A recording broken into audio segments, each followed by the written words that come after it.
آج کے درس میں قرآن مجید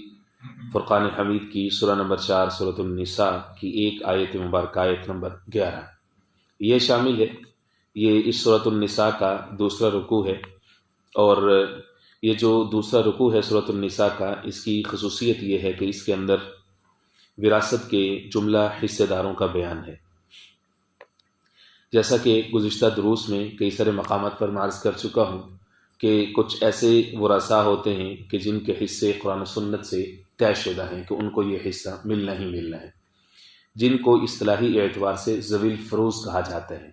فروض فریضہ کی جمع ہے، فریضہ سے مراد ہے مقررہ حق،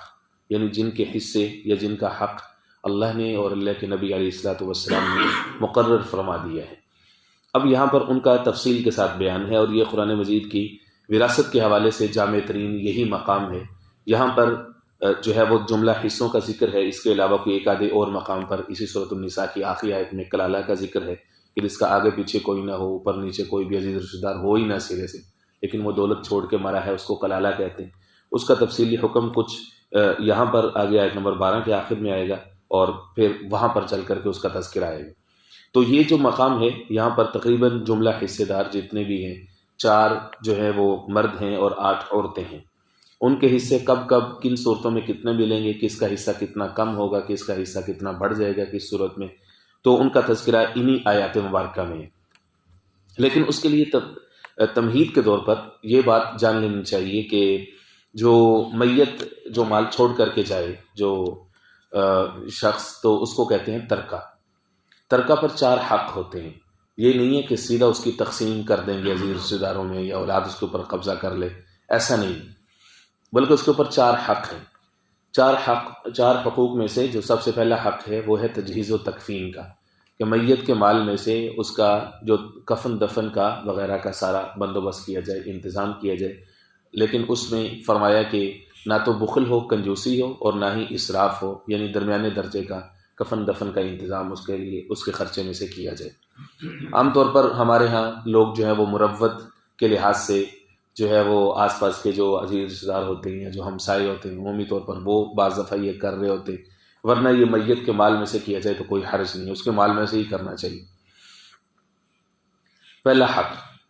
اس کے بعد دوسرا حق جو اس کے اوپر مقرر ہے وہ ہے قرضے کا۔ اگر تو میت کے اوپر قرضہ ہے اور اس کا سارا مال ہی قرضے کی نظر ہو رہا ہے، اب دینے والوں کو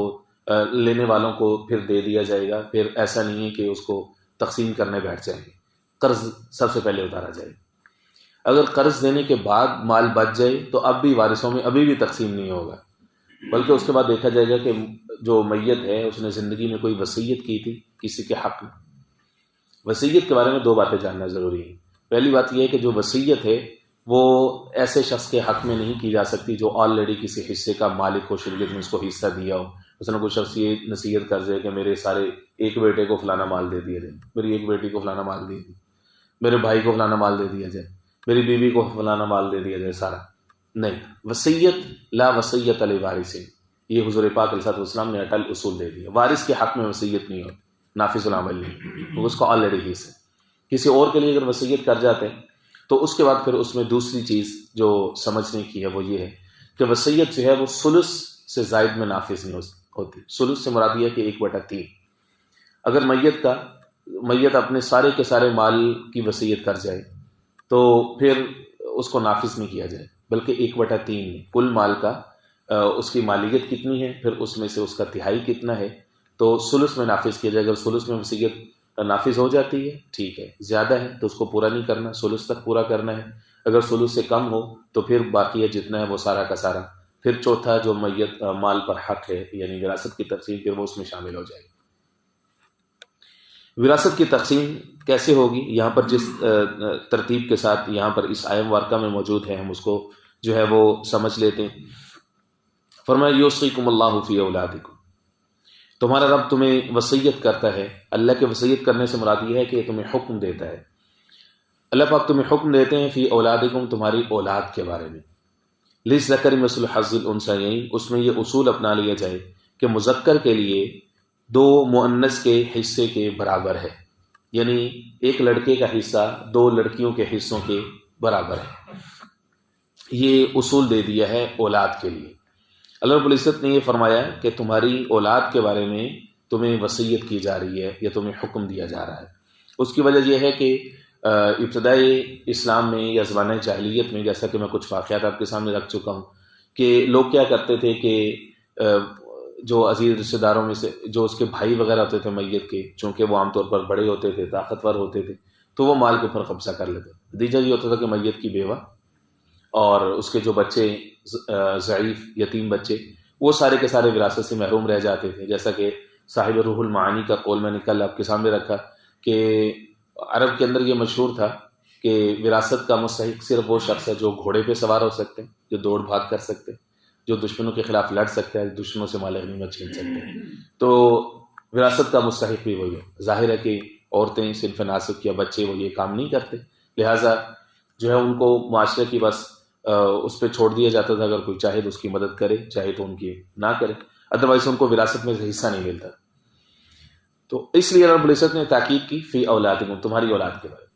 جب اسلام کے آنے کے بعد جب خرچ کرنے کے فضائل کثرت کے ساتھ وارد ہوئے، چیریٹی کے کہ یہ خرچ کرو، اللہ رب العزت تمہیں اتنا دے گا اتنا دے گا، تو اس میں پھر یہ چیز آنا شروع ہوئی کہ کئی سارے لوگ ثواب کی غرض سے کیا کرتے تھے کہ اپنے سارے مال کو جو ہے وہ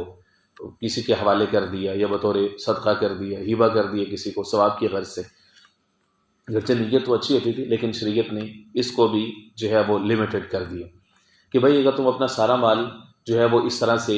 خرچ کر دو گے، ہبہ کر دو گے، تمہاری اولاد کا کل کو والی وارث کون ہوگا؟ حضور پاک علیہ الصلوۃ والسلام نے خود جب جو ہے وہ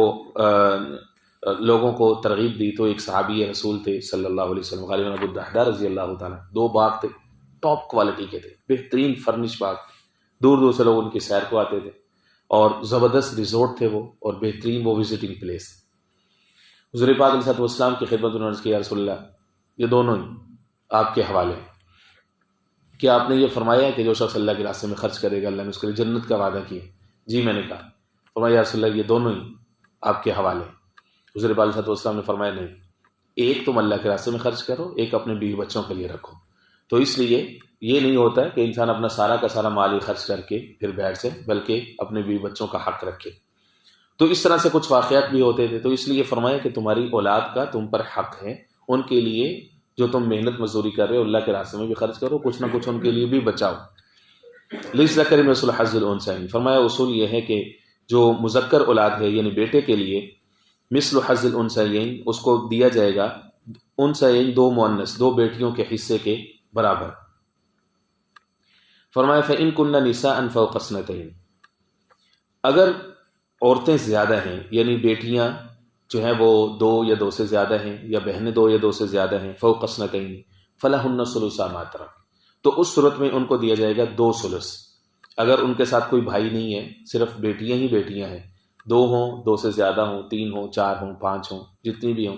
تو ان سب کو میت کے مال میں سے 2/3 ملتا ہے۔ یہ اٹل پرنسپل ہے۔ 2/3 کا مطلب یہ ہے کہ اگر 75 لاکھ ہے تو 50 لاکھ جو ہے وہ بیٹیوں میں تقسیم کیا جائے گا، برابر برابر ان میں تقسیم ہوگا 2 ثلث۔ وَإِن كَانَتْ وَاحِدَةً، اگر وہ اکیلی ہے، بیٹی صرف بیٹی ہے کسی شخص کی، مرحوم کی صرف بیٹی ہے اور بیٹا کوئی نہیں ہے، بیٹی بھی صرف ایک ہی ہے، فَلَهَا النِّصْفُ، تو اس کو نصف آدھی وراثت مل کر 1 کروڑ روپے ہے، تو 50 لاکھ پہلے 3 حقوق ادا کرنے کے بعد پھر وراثت کی تقسیم ہوگی تو نصف جو ہے وہ بیٹی کو دیا جائے گا۔ وَلِأَبَوَيْهِ لِكُلِّ وَاحِدٍ مِّنْهُمَا السُّدُسُ مِمَّا تَرَكَ إِن كَانَ لَهُ وَلَدٌ، فرمایا کہ والدین کو کیا ملے گا وراثت میں سے؟ فرمایا کہ اگر تو مرحوم کی کوئی اولاد ہے، بیٹی بیٹے کچھ بھی ہے، اگر مرحوم کی کوئی اولاد ہے تو اس صورت میں والدین میں سے ہر ایک کو 1/6 1/6 1/6 والد کو، 1/6 والدہ کو، سدس جس کو کہا جاتا ہے اگر اولاد ہے۔ فَإِن لَّمْ يَكُن لَّهُ وَلَدٌ، اگر اولاد نہیں ہے مرحوم کی تو اس صورت میں وَوَرِثَهُ أَبَوَاهُ، والدین حیات ہیں تو والدین وارث بنیں گے، ان کو کیسے کتنا حصہ ملے گا؟ فرمایا فَلِأُمِّهِ الثُّلُث، ماں کو 1/3 دے دیا جائے گا اور باقی سارا باپ کا ہوگا، کیونکہ مرحوم کی کوئی اولاد نہیں ہے۔ تو اب باپ کی جو حالتیں ہیں، یا تو اولاد ہو تو پھر اس صورت میں اس کا حصہ طے شدہ ہے یعنی 1/6، اگر اولاد نہیں ہے تو اب اس صورت میں اس کو کہتے ہیں عصبہ، یہ شریعت کی ایک اصطلاح ہے اسی میراث کے سبجیکٹ کی۔ اسبا کا مطلب یہ ہوتا ہے کہ جس کو ما بقیہ ملتا ہے، یعنی جتنا باقی بچ جائے ذوی الفروز کو دینے کے بعد. تو اس صورت میں اگر اولاد نہیں ہے تو ماں کو 1/3 دینے کے بعد اب باپ کو کہا جائے گا کہ یہ اسبا ہے. اسبا کا مطلب یہ ہے کہ اب 1/3 کے بعد جتنا بھی باقی بچے گا وہ سارا کا سارا پھر باپ کو مل جائے گا. فَإِنْ كَانَ لَهُ إِخْوَةٌ، اگر جو مرحوم ہے اس کے بھائی ہیں بہنیں ہیں، فرمایا فَلِأُمِّهِ السُّدُسُ، تو اس صورت میں ماں کو ملے گا سدس 1/6. من بعد وصیت یوصی بہا او دین، ریمائنڈ کروا دیا کہ یاد رکھو کہ یہ کب تقسیم ہوگی. من بعد وصیت، اس وصیت کو نافذ کرنے کے بعد، یوصی بہا کہ جو میت نے کی تھی اپنی زندگی میں، او دین یا پھر جو قرض تھا اس کے اوپر وہ دینے کے بعد پھر یہ تقسیم ہوگی جو اوپر گزری ہے. آباؤکم و ابناؤکم، فرمایا کہ تمہارے آباء و اجداد، تمہارے آبا بھی ہیں، ابناؤکم اور تمہارے بیٹے بھی ہیں. یعنی وراثت اوپر اصول میں تقسیم ہوتی ہے،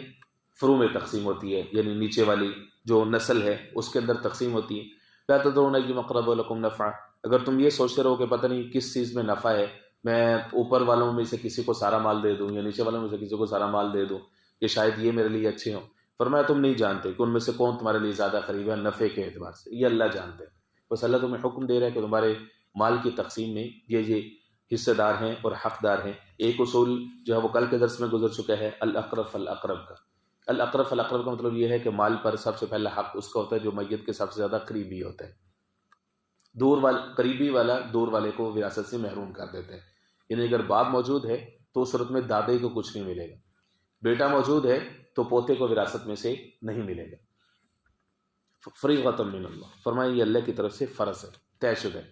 ان اللہ کان علیما حکیما، بے شک اللہ علیم ہے، جاننے والے ہیں کہ کون شخص ڈنڈی مار رہے ہیں، کون شخص صحیح معنی میں وراثت کو تقسیم کر رہے ہیں، کون شخص کسی نہ کسی اعتبار سے کاغذات اپنے نام لگا کے ٹرانسفر کر کے آہستہ سے خفیہ سے کر کے تو اس کے بعد کہنا چاہتا ہے کہ سارا کچھ میرے حوالے ہے، جیسا کہ عام طور پر ہمارے معاشرے میں ہو رہے ہیں. خاص طور پر جو بڑی اولاد ہوتی ہے، ایک بڑا بیٹا ہوتا ہے جس نے باپ کے ساتھ زیادہ وقت گزارا ہوتا ہے، تو وہ بڑے سارے اس کے پاس طریقے چونکہ آ چکے ہوتے ہیں، تو وہ اپنا سارا مال، اپنا مال جتنا بھی ابا کا ہوتا ہے وہ سب اپنے اکاؤنٹ میں ٹرانسفر کرتا ہے اور بعد میں پھر سرپرائز دیتا ہے کہ یہ تو ہے ہی سارا کچھ میرا، میں نے ابا کے ساتھ محنت کی تھی. یاد رکھیے کہ اگر باپ اپنے کسی بیٹے کو اپنے ساتھ کام پہ لگا رہے اور وہ 15-20 سال اس کے ساتھ محنت کرتا رہتا ہے باپ کے ساتھ مل کے، ایک چھوٹا سا پان گٹکے کا جو کھوکا ہے اس کو وہ ترقی دے کر کے وہ چاہے پلازا بھی بنا دے، تو